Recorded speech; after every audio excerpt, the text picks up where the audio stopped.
Que foi o que aconteceu. Você primeiro conheceu as equações de Maxwell, depois que você desenvolveu o formalismo lagrangiano. Quer dizer, eu posso dar para vocês, então eu vou deixar essa tarefa. Vou deixar um conjunto de equações de campo para vocês retraçarem o lagrangiano.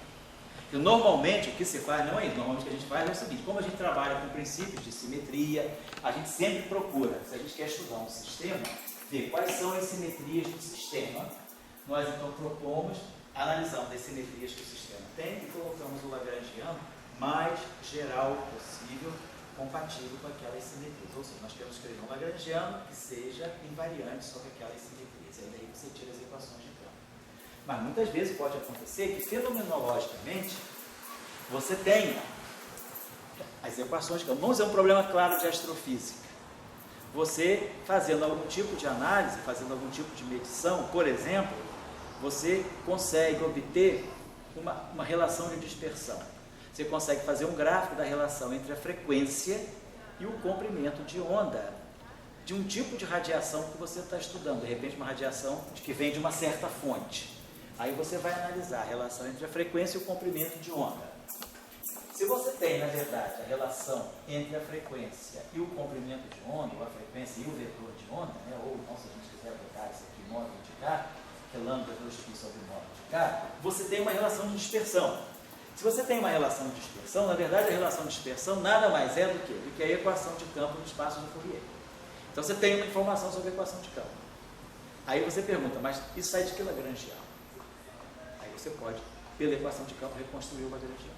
Certo? Então eu vou fazer os caras, vou deixar essa tarefa para vocês fazerem. Depois eu vou deixar essa tarefa, eu vou botar aqui para eu não esquecer. Você acha que essa relação de frequência, tipo dizer, o ponto delicado é esse, né? Você pode obter a relação de frequência, comprimento de onda, sim, assim, galileanamente, certo, ou você já está dentro de uma modelagem? Não, eu acho que você pode, isso aí eu acho que você pode obter galileanamente. Você pode observar um certo tipo de radiação que vem de uma certa fonte, você sabe mais ou menos a distância da fonte, aí você pode estimar a relação, saber o que quiser. Sabendo o redshift, aí tem toda uma engenharia de astrofísica. Sabendo o redshift e tal, você chega na relação entre a frequência e o comprimento de onda. E daí você tem uma equação, tem uma informação sobre a equação de movimento. Aí você pode formar o lagrangiano. Isso aqui você acha que dá para ser galileano? Dá para ser galileano nesse sentido, dá. Você observa primeiro a relação de dispersão, constrói a equação de campo e depois chega no lagrangiano. Eu pensei que eles sempre tirassem então o comprimento de onda e a frequência viesse associada assumindo a relação de dispersão. Não, porque a relação. Você não pode. Quer dizer, você só. Quer dizer, se você sabe o comprimento de onda, você não sabe a frequência. Porque ômega é 2π sobre lambda, né? Vezes 2π sobre lambda vezes C, só se a relação de dispersão for ômega 2 igual a K2. Cara, mas tudo bem que talvez seja um pouco fora do escopo da aula, mas eu pensava que. Como é que ele mede frequência e comprimento de onda separadamente? Eu pensei que ele medisse um associado. Você pode ver isso pela velocidade de grupo. Ah. Porque a velocidade de grupo, na verdade, né, ela é d ômega dk. Então, se você, na verdade, você mede a velocidade de grupo e você mede a frequência, você tem uma informação sobre K. Essa tem uma, por exemplo, vamos dizer, você tem essa relação de dispersão aqui. Ômega 2, sei lá, igual a módulo de K ao quadrado C2, mais um psi módulo de K, vamos dizer assim, a terceira. E aqui, vamos dizer assim, mais um, sei lá,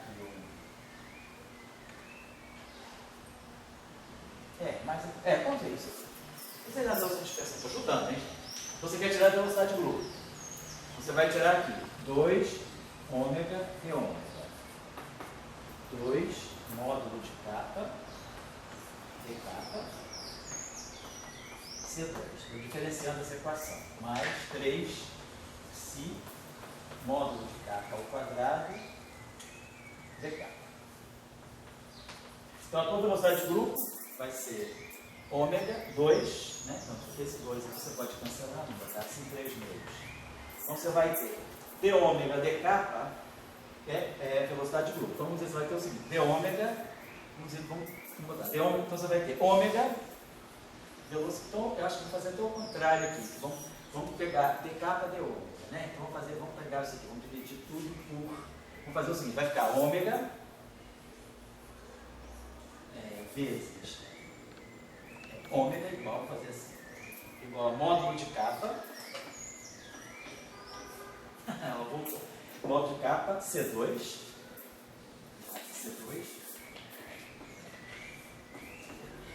módulo de capa, C2, módulo de capa, d capa de ômega é 1 sobre a velocidade de grupo. Vamos botar aqui, a velocidade de grupo está aqui. Mais 3 meios, vamos dizer assim, de psi. Aí aqui, d capa de ômega é o que eu vou botar, módulo de capa ao quadrado sobre a velocidade de grupo. Então vamos dizer o seguinte, eu trago a velocidade de grupo para cá, e trago o ômega para cá. Então eu posso escrever o seguinte, então eu sei que a minha velocidade de grupo vai ser C2 módulo de capa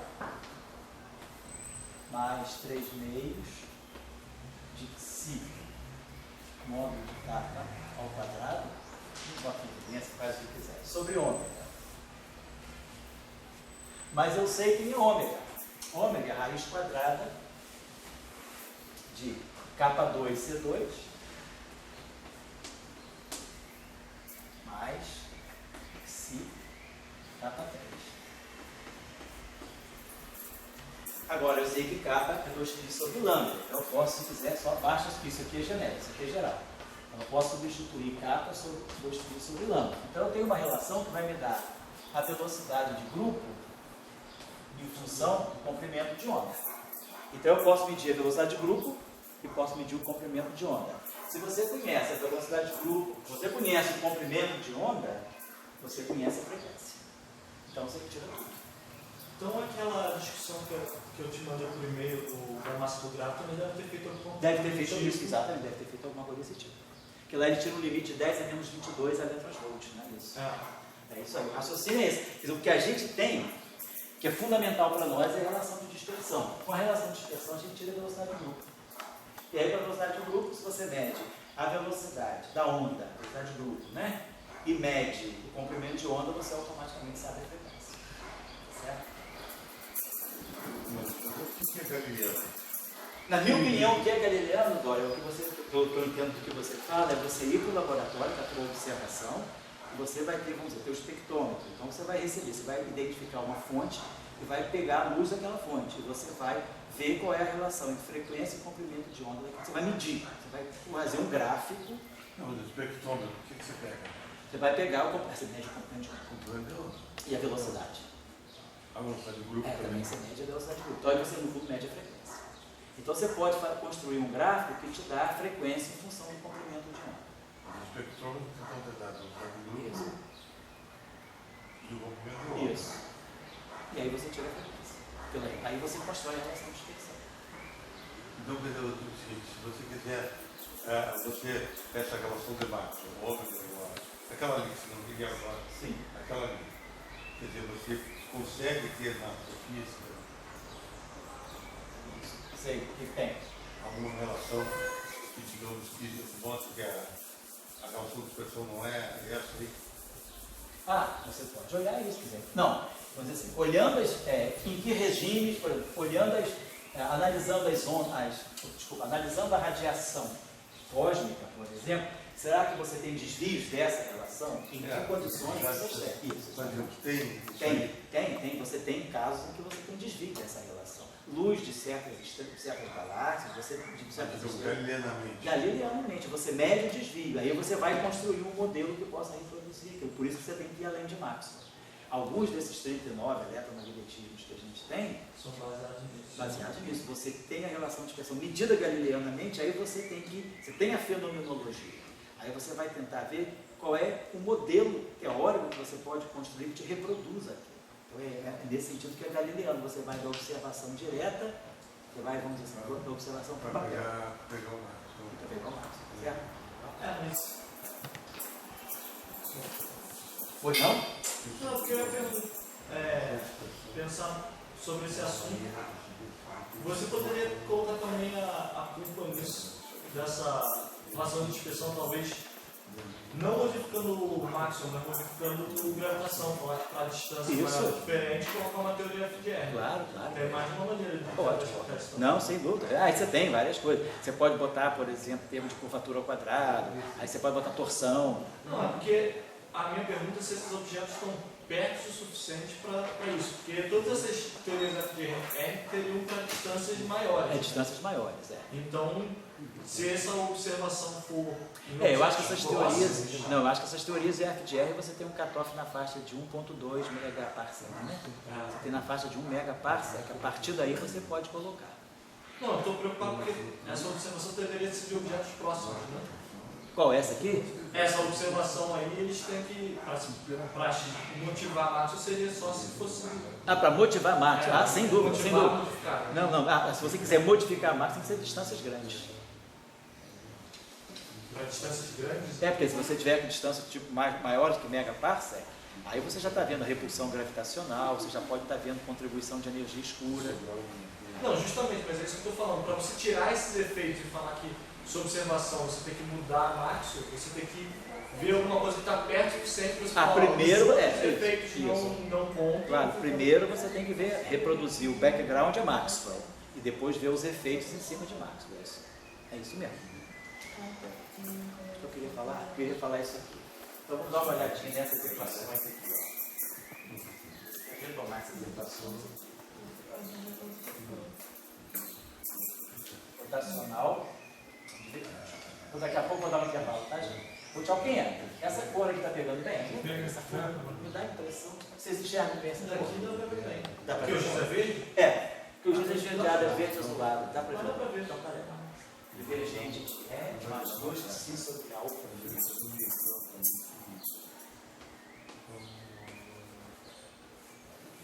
Vou dizer que o esteja trabalhando no vácuo. Está igual a zero, sem fonte. Radiação livre.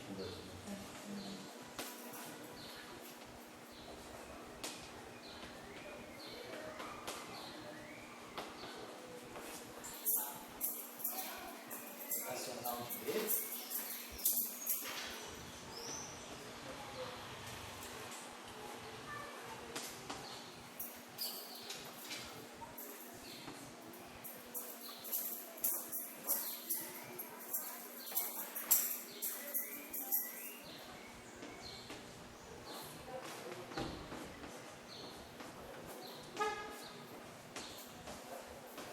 Equação de onda essas variações, tem uma equação de onda para o B e o E, né? E tem uma para o fio A. Pode olhar para o fio e para o ar. Normalmente em Maxwell, elas coincidem. Isso. Tem modelos que elas não coincidem? Não. Quer dizer, o que você pode acontecer, isso é importante, o que pode acontecer é o seguinte, quando você tira uma relação de dispersão para o E e para o B, e você tira uma relação de dispersão para o φ e para o A, você vai ter uma relação de dispersão em comum. Mas quando você passa do E e do B para o φ e para o A, você pode ter alguma potência mais alta na relação de dispersão. Por quê? Vou explicar por quê. Porque na verdade uma coisa é você tirar uma relação de dispersão para o campo, que são derivadas primeiras. Quando você vai usar os potenciais, as derivadas já ficam segundas. Então, quando você vai olhar a relação de dispersão para o potencial, quando você passa da relação... Vamos fazer isso aqui para vocês verem, vamos fazer isso é importante. Vamos fazer primeiro. Então, vamos tirar as relações de dispersão para o campo aqui. Então, sem fonte, então, radiação livre. Vamos tirar as relações de dispersão. No fundo, tirar a relação de dispersão para o campo é tirar as equações de onda. E depois ir para o espaço de Fourier. Então, vamos tirar o seguinte, vamos tirar aqui... a derivada temporal dessa equação aqui. Vamos tirar a derivada temporal dessa equação aqui. Então vai ficar rotacional de dB dt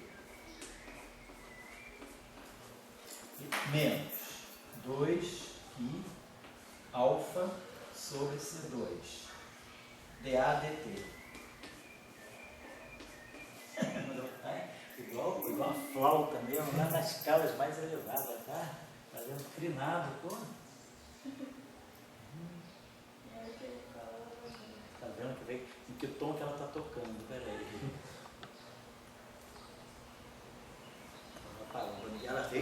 pelos fatos, quando a gente observa ela, ela para, reparou? Reservado.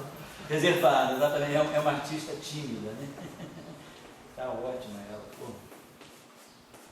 Que figura, cara. Então tá certo. Então a gente tirou a derivada temporal para produzir uma equação de onda.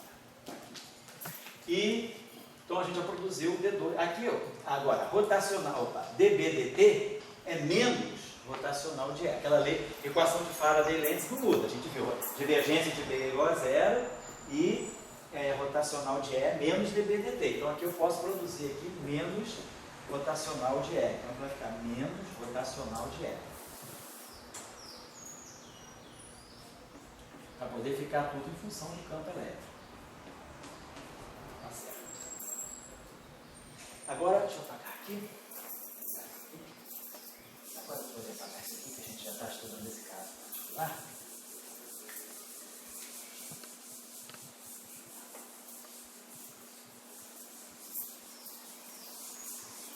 Vamos fazer o seguinte agora. Observem aqui uma coisa. Se a gente tirar, a gente quer que a carga seja conservada. Conservação da carga. A gente tem a equação de continuidade.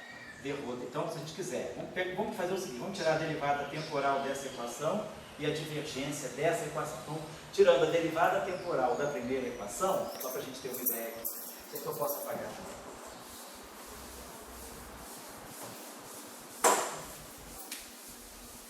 Vamos pegar as equações, não estamos no vácuo agora, vamos fazer só uma equação, porque a gente tem uma fonte externa, a gente espera que haja uma equação de continuidade entre a corrente, a densidade e a corrente. dρdt mais divergência de J igual a zero, conservação da carga, né, da fonte externa.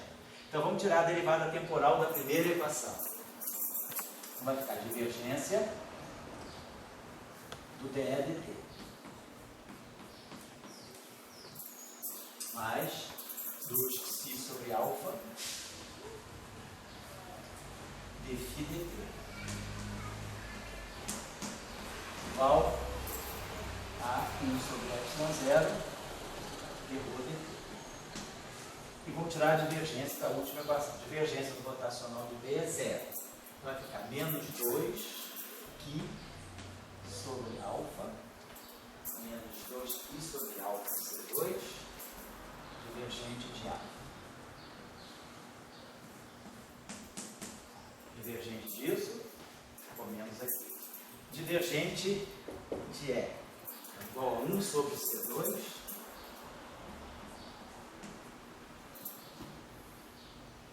ddt da divergência de E.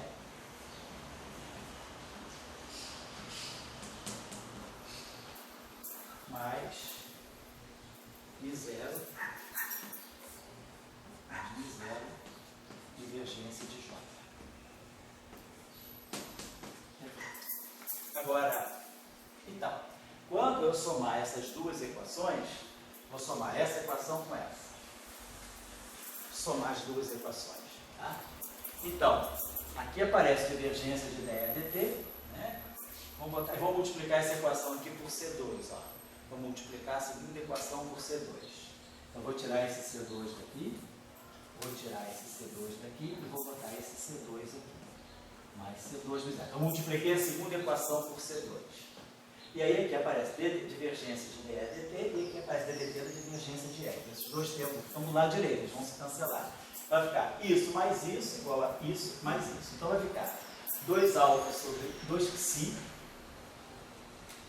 sobre alfa dφ dt menos 2π sobre alfa divergência de A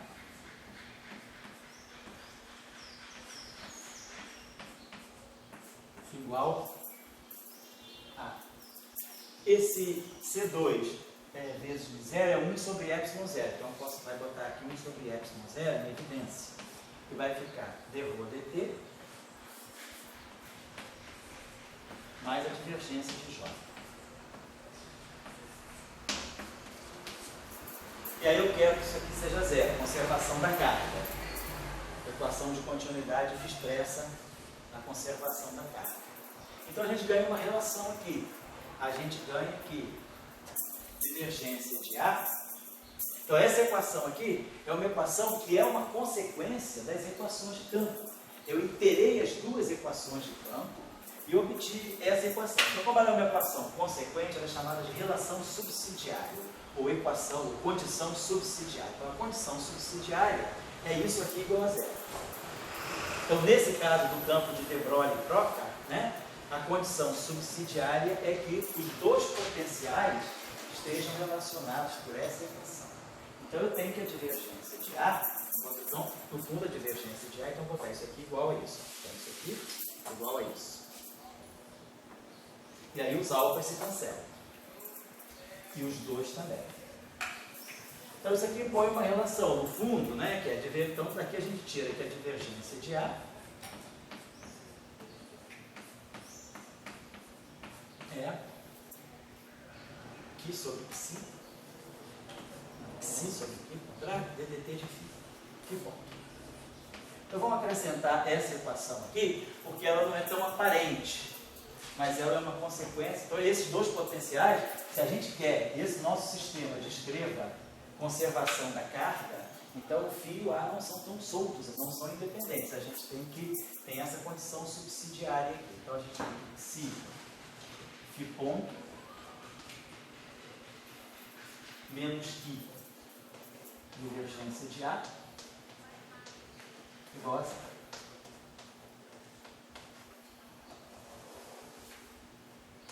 Certo? Então tá. Então vamos colocar isso já te fixa o calibre ou não? Isso não é calibre, porque nós não temos simetria de calibre nesse caso. Isso não é calibre, isso é condição subsidiária, é diferente de fixar o calibre.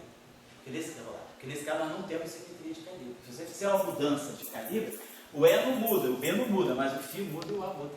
Então essas equações não são invariantes por transformação de Gauge.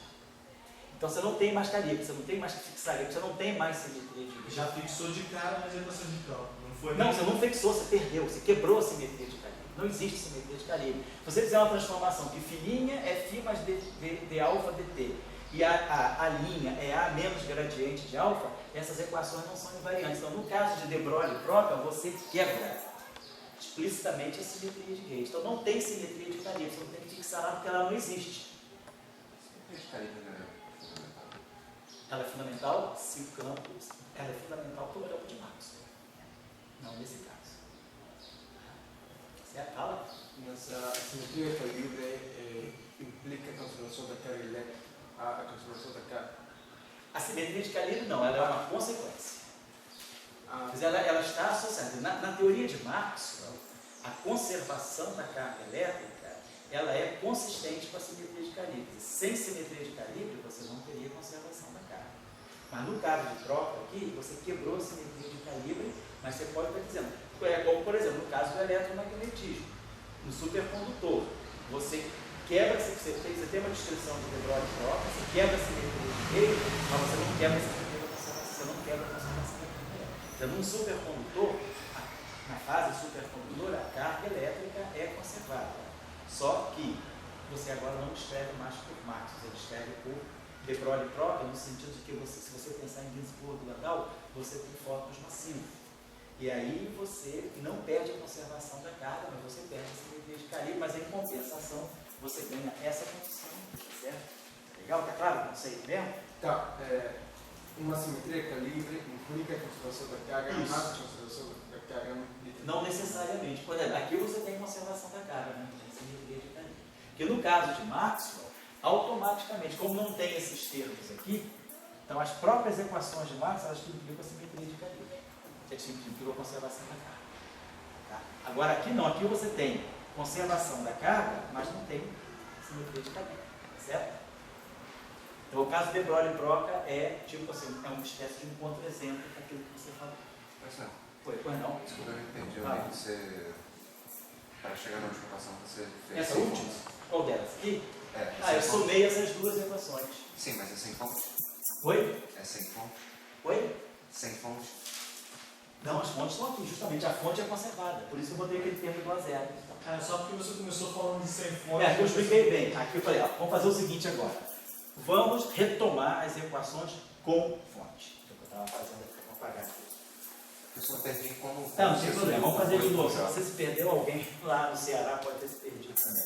Então vamos fazer, vamos retomar essas equações com fonte. Então tirei a derivada temporal da primeira, divergente da segunda. Perfeito. Aí o que eu estou fazendo agora?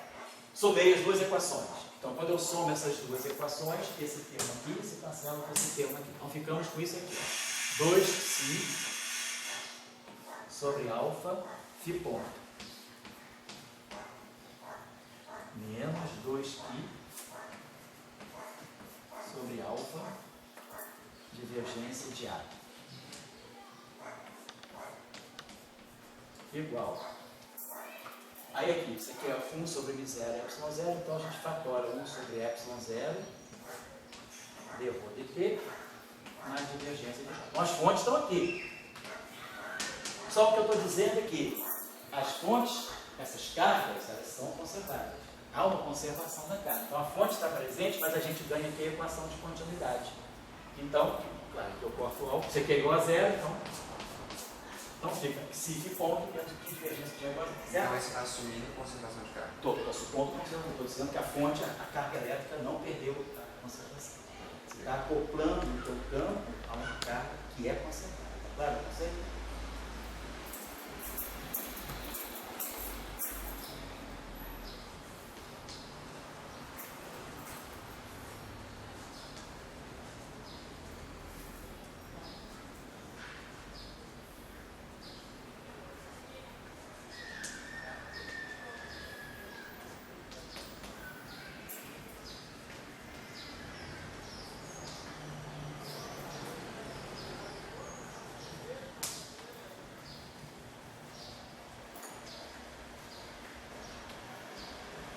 Legal.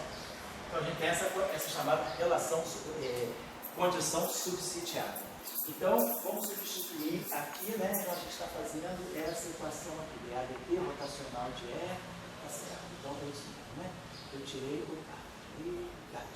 tirei a derivada temporal disso aqui. Tá certo. Tiramos a derivada temporal. Então aqui, então o que eu fiz aqui? Então só para me lembrar aqui, então nós estamos pegando, tiramos o rotacional, nós tiramos a derivada temporal dessa equação aqui, tá certo? Para produzir uma equação, tipo equação de onda, tá certo? Então tá, o que eu posso fazer, o que eu vou ter de relação aqui? Então essa relação vai produzir rotacional. A rotacional é o gradiente da divergência menos o laplaciano. Então eu vou produzir divergência de E, tá certo? Aí eu vou produzir aqui um laplaciano de E. Aqui nós temos dE dt, tá certo? Então gradiente da divergência, então tá, aqui eu vou produzir gradiente da divergência menos o laplaciano, gradiente da divergência, tá certo? Então vamos lá. Então vamos ter como substituir isso aqui agora. Quem é o rotacional do rotacional? Rotacional do rotacional é o gradiente da divergência. Então vai ficar aqui menos gradiente da divergência de E. Menos laplaciano. Então aqui vai ficar mais laplaciano de E. Usando o rotacional do rotacional. O rotacional do rotacional é o gradiente da divergência menos o laplaciano. E temos esse termo aqui. Menos 2π sobre alfa C2. Eu já vou dar um intervalo, tá? dA dt. E aqui 1 sobre C2. D2 dt2 é o que está dando para nós, que beleza, né? Está aparecendo uma equação de onda. E essa equação, algo aqui, mas tem esse termo aqui. Tá bom? O que é a divergência de E? Então vai ficar menos gradiente da divergência de E. A divergência de E, então, vou botar aqui divergência de E, é menos 2π sobre alfa gradiente de φ. Isso? Bom, a divergência, então, ficou aqui. Então, a divergência de E é menos, a divergência de E é menos 2π sobre alfa, menos 2π sobre alfa φ. Menos 2π sobre alfa φ. Então aqui vai ter um sinal menos, aqui vai ficar um menos, vai ficar mais aqui, então vai ficar o gradiente disso aqui. Vai produzir aqui o gradiente da divergente, vai produzir aqui um gradiente de φ. Então deixa eu apagar isso aqui. Então isso aqui vai ficar menos, estou apagando a divergência. Então, a divergência de E é menos, vai ficar mais 2π sobre alfa, 2π sobre alfa, gradiente de φ. Então tá, então nós ficamos agora com esse termo aqui e esse termo aqui. Então vamos ver aqui a relação, o que nós temos uma relação, acho que então vamos ver o seguinte, não deveria, aqui nós temos, perdão, vamos ver o seguinte, a gente precisaria, tá certo. Então, esse termo aqui, deixa eu apagar, onde eu posso apagar? Vou apagar isso aqui, estou voltando aqui para cima, uma equaçãozinha aqui em cima. Então nós produzimos um termo que vai ser 1 sobre C2, D2, vamos jogar esse termo aqui para lá para poder produzir a equação de onda, D'Alembertiano de E. Que é isso aqui, ó. Então eu estou produzindo, esse termo aqui vem para cá, menos Laplaciano do E. Esse operador aqui, D'Alembertiano, é esse cara aqui, é 1 sobre C2, D2, DT2, menos Laplaciano. Então esse operador aqui, que a gente chama de D'Alembertiano, ele é 1 sobre C2, derivada temporal ao quadrado, menos Laplaciano. O operador de onda. Tá? Então produzimos aqui um D'Alembertiano de E. Esse termo foi, esse termo foi. E vamos trazer esses dois termos para o lado direito também. Então vamos trazer para cá menos 2. Então, menos 2 psi sobre alfa, gradiente de φ, mais 2π sobre alfa C2 dA dt. Isso aqui igual a zero. A gente produziu essa equação aí de onda.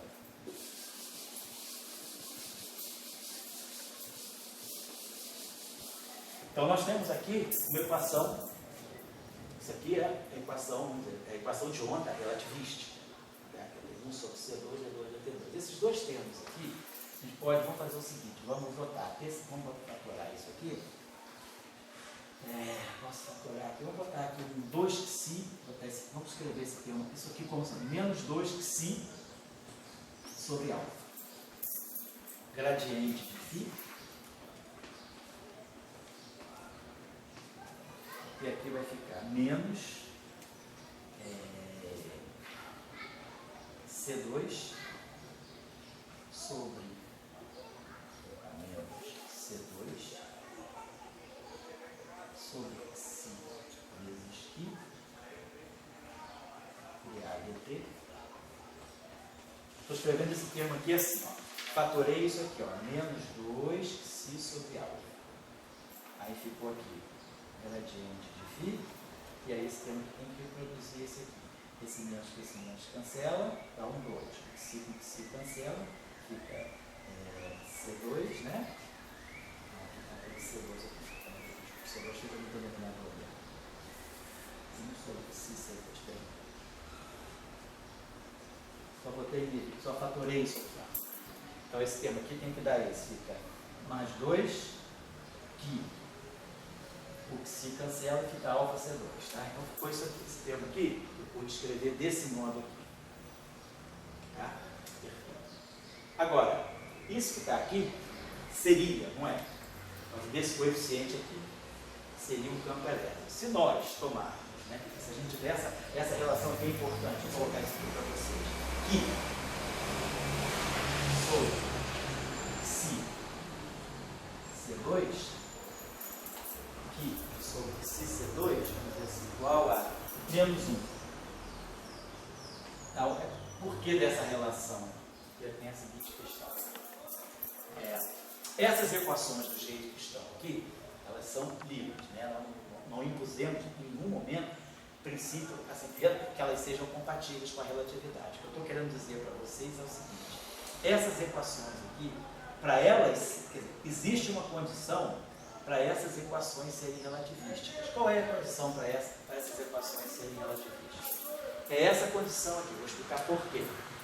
Aqui vocês estão observando o seguinte, nós temos o campo elétrico. Aqui nós temos uma relação entre φ e A, gradiente de φ e dA dt, que poderia ser um campo elétrico. Para essa equação ser relativisticamente covariante, eu precisaria que essa equação fosse escrita estritamente em função do campo elétrico. Então, a única condição de eu reproduzir o campo elétrico nessa equação aqui é eu impor essa condição. Quer dizer, eu estou trabalhando o tempo todo com parâmetros livres. Eu não impus em nenhum momento que o meu sistema seja... Aliás, nós não estamos nem trabalhando com teoria relativística ainda. Então, nós estamos fazendo... Nosso sistema é independente de ser relativista ou não. Ele normalmente é galileano, newtoniano. Agora, se eu quiser... Como é que eu obtive um operador, quer dizer, do ponto de vista da relatividade especial, esse operador d'Alembertiano, por ser 1 sobre C2, D2, DT2, menos Laplaciano, ele é um objeto relativístico. Esse campo elétrico aqui, claro, o campo elétrico, ele, na relatividade, se transforma e se transforma no campo magnético, a relação entre E e B. Então, para que essa equação aqui seja covariante do ponto de vista relativístico, esse objeto aqui tem que ser o campo elétrico. Se houver esse desbalanceamento desse coeficiente, eu perco a covariância. Então, se a gente impusesse uma condição a mais, estudando esse sistema que nós estamos estudando, que é o sistema de de Broglie-Proca, na condição dele ser invariante, quer dizer, ele ser covariante sob relatividade especial, dele ser covariante relativístico, é importante colocar essa relação entre os parâmetros. Isso aqui deve ser menos 1, para que aqui eu produza justamente menos o campo elétrico. Então, estou dizendo isso. Essa condição aqui é a condição, né, que assegura que, olhando para o magnetismo de Proca, vamos botar assim, de Broglie-Proca, né, que de Broglie-Proca seja covariante, relativisticamente,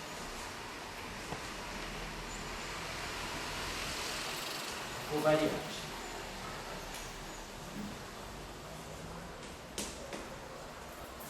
Então, nesse caso aqui, sobre C2 é menos 1. Então, isso aqui vai ficar mais 1.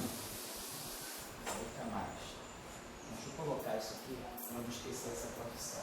Então, isso aqui tudo é independente de ter relatividade ou não. Agora eu estou colocando uma condição que é imposta pela relatividade. Se eu quero que esse sistema seja relativístico, então eu tenho que sobre si seja menos 1 sobre C2. Isso aqui é extra. Tá? I sobre si igual a menos C2.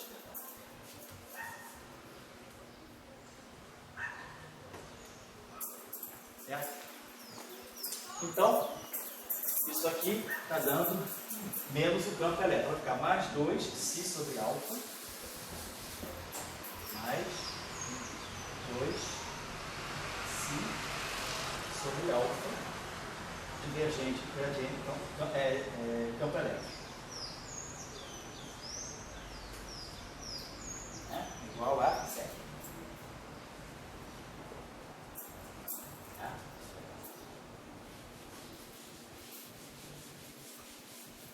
Muito bem. Então, essa é a equação de onda, quer dizer, uma equação tipo d'Alembert com um termo aqui que é um termo proporcional, que não tem propagação. Vamos ver o sinal, vamos ver o que significa isso. Vamos passar isso aqui para o espaço de Fourier. Então, isso aqui é 1 sobre C2, D2, DT2. Indo para o espaço de Fourier, isso aqui fica menos ômega 2 sobre C2. Laplaciano fica menos K2, então aqui vai ficar mais K2. Vezes a transformada de Fourier do campo. Aí agora eu estou falando de um campo que foi transformado de Fourier, é de ômega K. Aqui, mais 2π sobre alfa, transformada de Fourier do campo. Então a equação diferencial se torna uma equação multiplicativa no espaço de Fourier. Claro que o campo não é trivial, portanto eu quero ter propagação com etil diferente de zero. Então, a nossa relação de dispersão que sai daqui, não vai sair daqui, deixa eu fazer, vamos lembrar dessa relação aqui, né? Só para apagar isso. Então, lembra, pessoal, só para não confundir a cabeça de vocês, porque em geral, nós só estudamos a equação de de Broglie-Proca já no caso relativístico. Então, não preciso impor nada. Eu estou aqui chamando a atenção que a gente está construindo ela relativisticamente. Então, eu estou dizendo, primeiro, a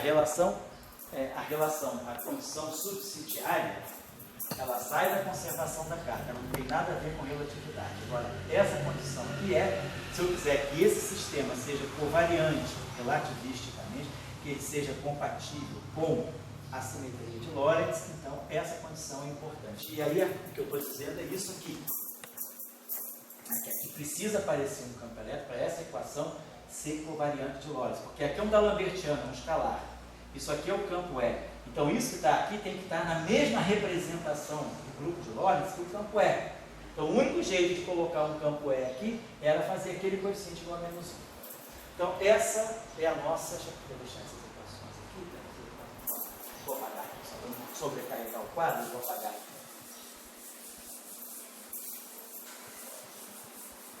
Então, vamos lá. Vamos discutir agora a relação de dispersão. Então, aqui nós temos uma relação de dispersão que está dizendo para nós que, na verdade, então, tudo isso aqui, eu vou fatorar isso aqui, ó, menos ômega 2 sobre C2, mais K2,